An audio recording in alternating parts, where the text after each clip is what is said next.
today's news. CBS News on the Hour, sponsored by Progressive Insurance. I'm Wendy Gillette. President Biden is trying to rebound after his uneven performance at last night's debate, holding a rally in Raleigh, North Carolina. The contrast couldn't be more stark, from the subdued and sometimes disconnected Biden in Atlanta to the forceful and outspoken one in Raleigh. Donald Trump is a genuine threat to this nation. He's a threat to our freedom. He's a threat to our democracy. He's literally a threat to everything America stands for. And he decried Trump's insistence that America is a failing nation. Donald Trump will destroy our democracy. I will defend it. Linda Kenyon, CBS News, Washington. The White House says the president had a cold and sore throat last night. Former President Donald Trump criticized Biden at a campaign event in Chesapeake, Virginia. Joe Biden's problem is not his age. It's not his anything, really. He's got no problem other than it's his competence. He's grossly incompetent. The Supreme Court has 1 day left of its term. 4 decisions are expected to be announced Monday, including the possibility of presidential immunity for Trump. Today, the court issued a decision involving an obstruction charge filed against a January 6th defendant. CBS's Erica Brown has more. Former Harrisburg, Pennsylvania police officer Joseph Fisher brought the case, his lawyer arguing federal prosecutors were using the Enron-era law as a dragnet.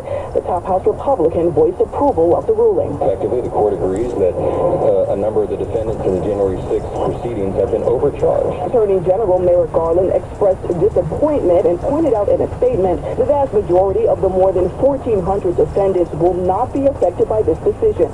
A multi-million-dollar pier the U.S. military constructed in Gaza may soon be no more. It's been removed before because of bad weather, but this time it may not be put back into place on a beach in Gaza. That's because so much aid for Palestinians remains in the storage facilities there, and that's due to security. Humanitarian groups say the trucks have been looted and their drivers threatened, and many have refused to work. CBS's Cammie McCormick reporting. CBS News correspondent David Martin got a send-off at the Pentagon, celebrating his 40-year career. Secretary of Defense Lloyd Austin. He's always out to break news and not to make noise. And he never pulls a punch. Stocks lost ground on the last day of the trading week. The Dow finished 45 points lower. The S&P 500 dipped 22 points. And the NASDAQ was down 126 points. This is CBS News. Well, that's today's news.